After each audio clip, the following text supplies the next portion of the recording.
முக்கிய செய்திகள். திமுக மிரட்டலுக்கு காங்கிரஸ் பணிகிறது. மீண்டும் பேச்சுவார்த்தை நடத்த ஆலோசனை.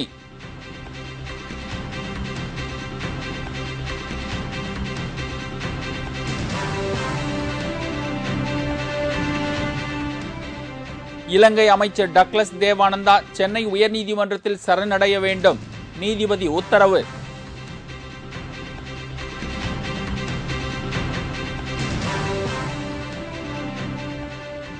பெண் இடைத்தரகர் நீரா ராடியாவுக்கு நாடாளுமன்ற பொது கணக்கு குழு சம்மன். நேரில் ஆஜராக உத்தரவு.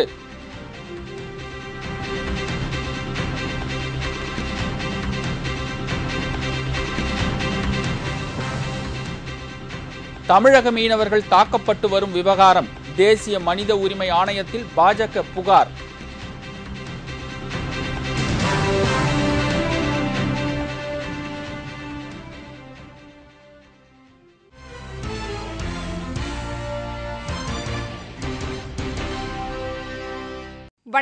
வணக்கம். விரிவான செய்திகள்.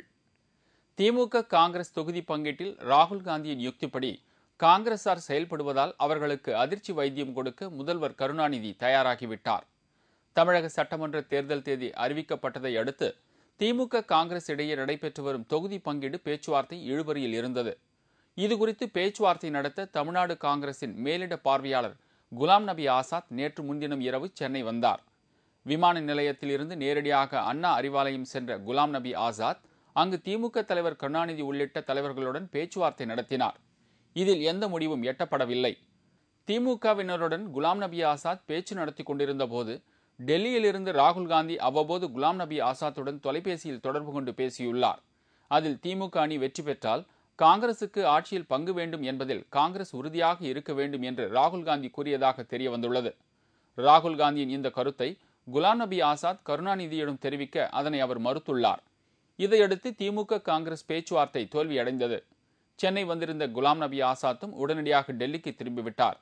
இந்நிலையில் நேற்று முதலமைச்சர் கருணாநிதியுடன் நடத்திய பேச்சுவார்த்தை குறித்த விவரங்களை சோனியா காந்தி மற்றும் ராகுல் காந்தி ஆகியோரிடம் குலாம் நபி ஆசாத் கூறியதாக தெரிகிறது. இதைத் தொடர்ந்து நேற்று மாலை டெல்லியில் தமிழக காங்கிரஸ் ஐவர் குழுவினருடன் குலாம் நபி ஆசாத் ஆலோசனை நடத்தினார். பின்னர் சோனியா காந்தியின் அரசியல் ஆலோசகர் அகமது பட்டேலிடமும் குலாம் நபி ஆசாத் ஆலோசனை நடத்தினார். தேர்தல் தேதி நெருங்கி வரும் நிலையில் தொகுதி பங்கீடு இழுபறியில் இருப்பதால் தற்போதைக்கு ஆட்சியில் பங்கு மற்றும் குறைந்தபட்சம் செயல் திட்டம் ஆகிய விவகாரங்களை திமுகவிடம் காங்கிரஸ் கட்சி வலியுறுத்தப் போவதில்லை என்று திட்டமிட்டுள்ளதாக தகவல்கள் தெரிவிக்கின்றன. இதனிடையே நாளை முதல்வர் கருணாநிதி தலைமையில் நடைபெறவுள்ள திமுகவின் உயர்நிலை கூட்டத்தில் காங்கிரஸ் கட்சியை திமுக கூட்டணியிலிருந்து நீக்கிவிடலாமா என்பது குறித்து ஆலோசிக்க இருப்பதாக தெரிய வந்துள்ளது.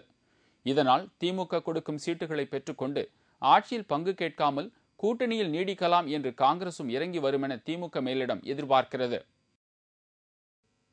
இலங்கை அமைச்சர் டக்ளஸ் தேவானந்தா தன் மீதான கொலை வழக்கில் முன்ஜாமீன் வழங்கக் கோரி தாக்கல் செய்த மனுவை சென்னை உயர்நீதிமன்றம் தள்ளுபடி செய்துள்ளது. சென்னை சூளைமேட்டில் 1986ஆம் ஆண்டு திருநாவுக்கரசர் என்பவர் துப்பாக்கியால் சுட்டு கொலை செய்யப்பட்டார்.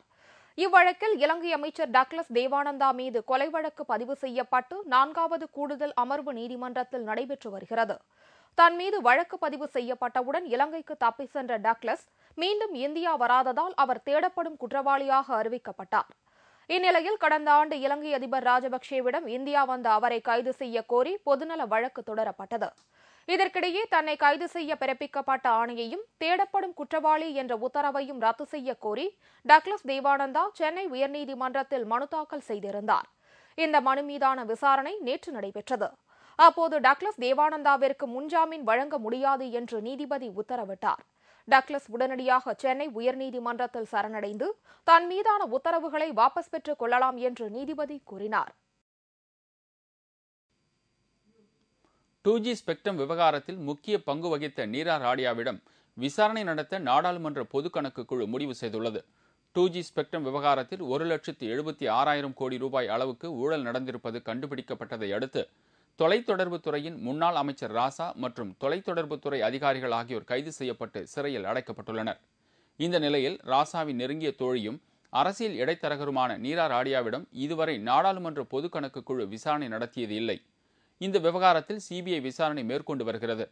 2G ஊழல் விவகாரத்தில் நாடாளுமன்ற கூட்டுக்குழு விசாரணைக்கு மத்திய அரசு ஒப்புக்கொண்டுள்ள நிலையில் நீரா ராடியாவை நாடாளுமன்ற பொது கணக்கு குழுவின் அடுத்த கூட்டத்தில் ஆஜராகுமாறு அறிவுறுத்தப்பட்டுள்ளதாக தெரிகிறது. மேலும் இதுகுறித்து அவருக்கு சம்மன் அனுப்பியுள்ளதாகவும் தெரிகிறது.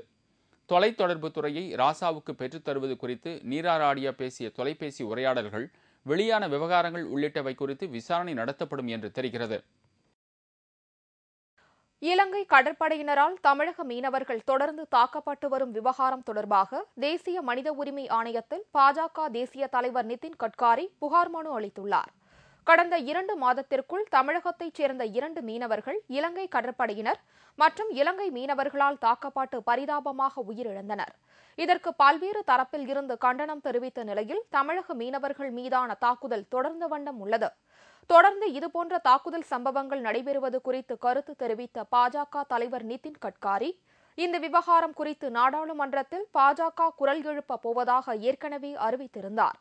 இந்நிலையில் நேற்று டெல்லியில் உள்ள தேசிய மனித உரிமை ஆணையத்திற்கு சென்ற நிதின் கட்காரி, தமிழக மீனவர்கள் தொடர்ந்து தாக்கப்பட்டு வருவது குறித்து அங்கு புகார் அளித்தார்.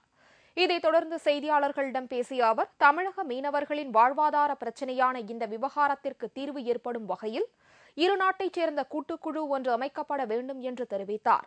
தமிழக மீனவர்கள் நீண்ட காலமாக இலங்கை கடற்படையினரால் தொடர்ந்து தாக்கப்பட்டு வருவது குறிப்பிடத்தக்கது.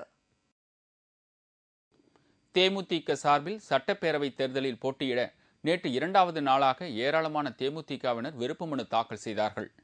தேமுதிக நிறுவன தலைவர் கேப்டன் விஜயகாந்த் நேற்று முன்தினம் தனது விருப்ப மனுவை தலைமை கழகத்தில் தாக்கல் செய்திருந்தார். விருப்ப மனு கொடுக்க ஏராளமான தேமுதிகவினர் குவிந்திருந்தார்கள். நேற்று 2வது நாளாக தேமுதிக தலைமை கழகத்தில் ஏராளமான தேமுதிகவினர் நீண்ட வரிசையில் நின்று விருப்ப மனுவை தாக்கல் செய்தனர். கழக பொருளாளர் சுந்தரராஜன், தலைமை நிலைய செயலாளர் பார்த்தசாரதி, துணை செயலாளர் இளங்கோவன், தேர்தல் பிரிவு செயலாளர்கள் வீரப்பன், மாபா பாண்டியராஜன் ஆகியோர் விருப்ப மனுக்களை பெற்றுக் கொண்டார்கள்.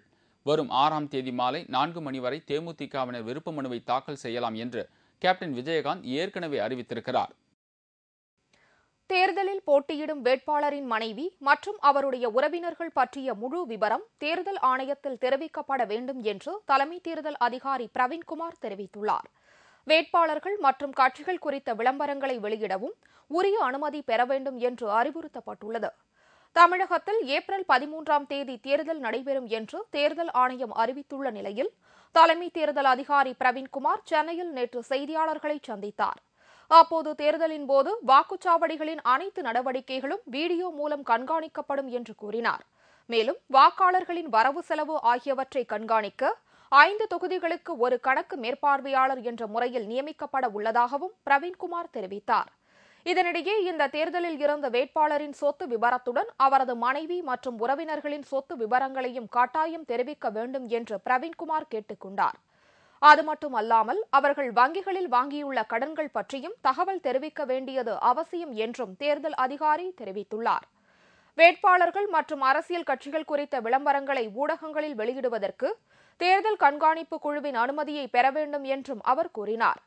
திமுக, கம்யூனிஸ்ட், பாஜக உள்ளிட்ட கட்சிகள் தேர்தல் தேதிக்கு ஆட்சேபம் தெரிவித்துள்ள போதிலும் ஏற்கனவே அறிவித்த தேதியில் தேர்தல் நடைபெறும் என்று பிரவீன்குமார் கூறினார். இதனிடையே தமிழக சட்டப்பேரவை தேர்தலுக்கான ஏற்பாடுகள் குறித்து பேச்சுவார்த்தை நடத்த தமிழகத்தைச் சேர்ந்த அனைத்து கட்சியினருக்கும் தலைமை தேர்தல் அதிகாரி பிரவீன்குமார் அழைப்பு விடுத்துள்ளார். இந்த கூட்டம் சென்னை கோட்டை மாநாட்டு அரங்கில் இன்று மாலை 5:30 மணிக்கு நடைபெறுகிறது. ஊழல் குற்றச்சாட்டுக்கு ஆளான PJ தாமஸ் நியமனம் செல்லாது என்று உச்சநீதிமன்றம் உத்தரவிட்ட விவகாரத்தில் மத்திய உள்துறை அமைச்சர் ப. சிதம்பரம் பதவி விலக வேண்டும் என்று கேரள முதலமைச்சர் அச்சுதானந்தன் கூறியுள்ளார். மத்திய ஊழல் கண்காணிப்பு ஆணையராக பதவி வகித்து வந்த PJ தாமஸ் கேரள உணவுத்துறை செயலராக இருந்தபோது வெளிநாட்டில் இருந்து பாமாயில் இறக்குமதி செய்த விவகாரத்தில் முறைகேடு செய்ததாக குற்றம் சாட்டி கேரள அரசு அவர் மீது வழக்கு பதிவு செய்தது. இந்த நிலையில் மத்திய ஊழல் கண்காணிப்பாளராக PJ தாமஸை மத்திய அரசு நியமித்தது. இதற்கு எதிர்ப்பு தெரிவித்து உச்சநீதிமன்றத்தில் பொதுநல வழக்கு ஒன்று தொடரப்பட்டது. இந்த வழக்கில் நேற்று தீர்ப்பு வழங்கப்பட்டது. அதில் PJ தாமஸின் நியமனம் சட்டவிரோதமானது என்றும் இந்த நியமனம் செல்லாது என்றும் உச்சநீதிமன்றம் தெரிவித்தது. இதையடுத்து தாமஸ் தனது பதவியை ராஜினாமா செய்தார். இதுகுறித்து கருத்து தெரிவித்துள்ள கேரள முதலமைச்சர் அச்சுதானந்தன் PJ தாமஸ் நியமனத்தில் நன்னடத்தை விதிகள் மீறப்பட்டதாக குற்றம் சாட்டினார்.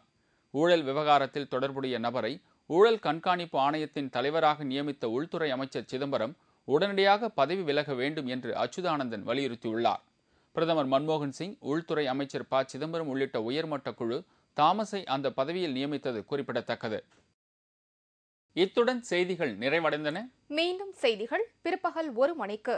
உங்களது பிரச்சனைகளுக்கு உடனடி தீர்வு காண 300134 600 என்ற கேப்டன் டிவியின் தொலைபேசி எண்ணுக்கு தொடர்பு கொள்ளுங்கள். வணக்கம். வணக்கம்.